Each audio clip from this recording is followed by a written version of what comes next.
सरकार हर साल जैसे ही सेशन की शुरुआत होती है कुछ नियम घोषित करता है। पिछले सालों की भांति इस बार भी हर माँ बाप को इन नियमों के बारे में जानकारी हो, हर स्कूल संचालक को इन नियमों की जानकारी हो। नियमों के मुताबिक नंबर 1, कोई भी संस्थान अपने संस्थान में किताबें, वर्दी, वर्कबुक, जूते, स्टेशनरी नहीं बेच सकता, उसका कमर्शियल यूज नहीं कर सकता। नंबर 2, कोई भी स्कूल किसी भी बच्चे के पेरेंट्स को किसी पर्टिकुलर बुक शॉप को रिकमेंड नहीं कर सकता, किसी दुकान से वर्दी खरीदने के लिए प्रेशराइज नहीं कर सकता। किसी भी प्रकार की रिकमेंडेशन किसी भी पेरेंट्स के माध्यम से यदि की जाती है तो वो अनुचित है, उसके विरुद्ध विभागीय नियमों के मुताबिक कार्रवाई बनती है। सर, नया सेशन शुरू हो रहा है और प्राइवेट स्कूलों की फीस वगैरह को लेके स्कूलों की ड्रेस और किताबों में काफ़ी सारे सवाल हैं। तो पहले तो आप नियम बता दें कि क्या है नया नियम वगैरह जो आए हैं इस बार, क्या नियम आए हैं स्कूलों की फीस को लेकर और स्कूलों की ड्रेसेस को लेकर, किताबों को लेकर के। सरकार हर साल जैसे ही सेशन की शुरुआत होती है कुछ नियम घोषित करता है। पिछले सालों की भांति इस बार भी हर माँ बाप को इन नियमों के बारे में जानकारी हो, हर स्कूल संचालक को इन नियमों की जानकारी हो। नियमों के मुताबिक नंबर 1, कोई भी संस्थान अपने संस्थान में किताबें, वर्दी, वर्कबुक, जूते, स्टेशनरी नहीं बेच सकता, उसका कमर्शियल यूज नहीं कर सकता। नंबर 2, कोई भी स्कूल किसी भी बच्चे के पेरेंट्स को किसी पर्टिकुलर बुक शॉप को रिकमेंड नहीं कर सकता, किसी दुकान से वर्दी खरीदने के लिए प्रेशराइज नहीं कर सकता। किसी भी प्रकार की रिकमेंडेशन किसी भी पेरेंट्स के माध्यम से यदि की जाती है तो वो अनुचित है, उसके विरुद्ध विभागीय नियमों के मुताबिक कार्रवाई बनती है। सर, स्कूलों में एडमिशन्स हो चुकी हैं, कई बच्चों के पेरेंट्स ने किताबें खरीदी हैं। आप जो एनसीईआरटी की बात कर रहे हैं वो नियम फिर कैसे लागू हो पाएगा? उन्होंने प्राइवेट पब्लिकेशंस की जो स्कूलों की किताबें लगा दी हैं स्कूलों में।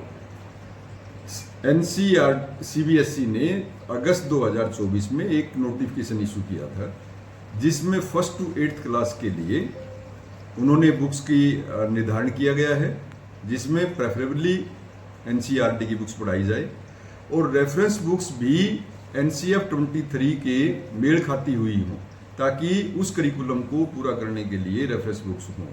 यदि कोई स्कूल इस परिधि से हटकर कोई बुक्स लगवाता है तो वो अनुचित है, उस पर नियमानुसार कार्रवाई बनती है। इसी प्रकार से 9th से लेकर और 12th तक की कक्षाओं में एनसीईआरटी की बुक्स मैंडेटरी है। हर स्कूल एनसीईआरटी की किताब पढ़ाएगा, 9 to 12th के लिए जरूरी है, परंतु फिर भी यदि कोई सप्लीमेंट्री मटेरियल उसको चाहिए उस बच्चों के एकेडमिक इन्हांसमेंट के लिए, तो वो भी एनसीएफ 23 से मेल खाता हुआ होना चाहिए।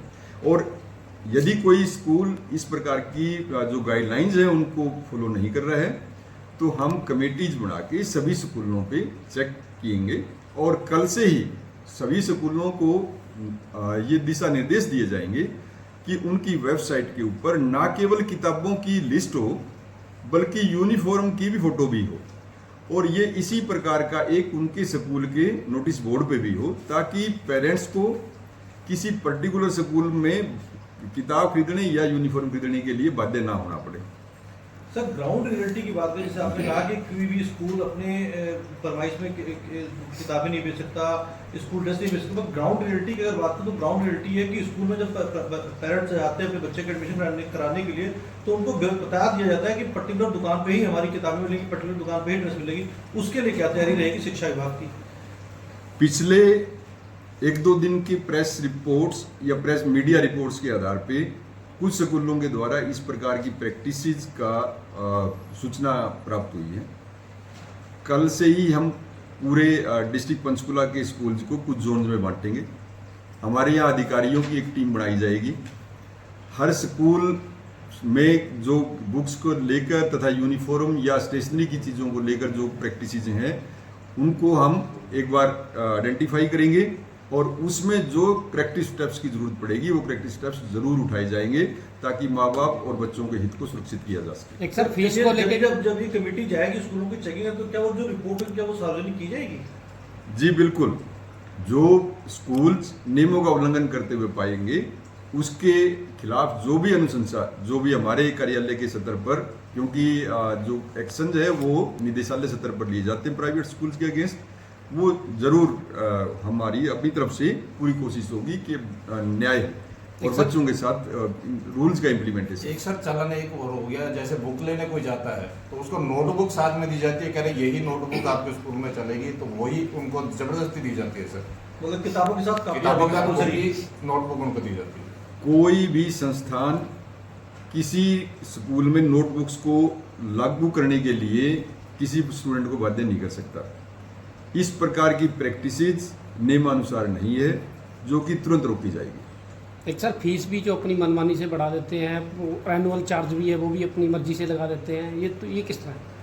सरकार की नवंबर 2021 में नोटिफिकेशन इशू की हुई है, जिसमें साफ रूप से लिखा हुआ है कि कोई भी स्कूल कंपोजिट फीस के अलावा किसी प्रकार का चार्ज बच्चों से नहीं ले सकता, और जितनी कंपोजिट फीस स्कूल के द्वारा ली जानी है उसको फॉर्म 6 के माध्यम से उसकी जानकारी सरकार को देनी होती है। इस बार का जो फॉर्म 6 है वो अगले हफ्ते लॉन्च हो जाएगा, जो डायरेक्टर्स कैंडी एजुकेशन की वेबसाइट पे होता है और वो पब्लिक डॉक्यूमेंट होता है। कोई भी पेरेंट्स जाके उसमें फॉर्म 6 उस स्कूल के द्वारा दिया गया है वो अपनी फीस की जानकारी ले सकता है। यदि इससे ज़्यादा कोई स्कूल फीस कलेक्ट करता है या एनुअल चार्ज कलेक्ट करता है, ये नियमों की उल्लंघना है जो नहीं की जानी चाहिए स्कूलों के द्वारा। सर इसमें दो सवाल हैं। एक तो कि सरकार थोड़ा सा लेट है क्योंकि एडमिशन प्रोसेस पहले से शुरू हो चुका है प्राइवेट स्कूलों का, तो सरकार थोड़ा सा लेट है। इन केस मान ली किसी पेरेंट्स ने अपने बच्चे का एडमिशन करवा दिया है पर्टिकुलर किसी स्कूल के अंदर और उसने फीस ज़्यादा ले ली है, तो ऐसी स्थिति में सरकार क्या करेगी? उस पेरेंट्स की फीस वापस करवाएगी?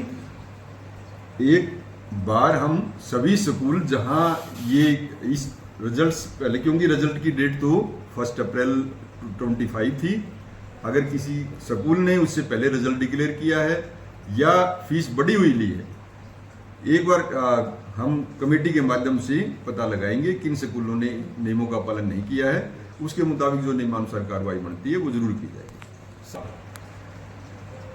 सरकार के प्राइवेट स्कूल के जो रूल्स डेवलप किए हुए हैं उसमें इस प्रकार के स्कूल के विरुद्ध कार्रवाई, सख्त कार्रवाई के प्रावधान है।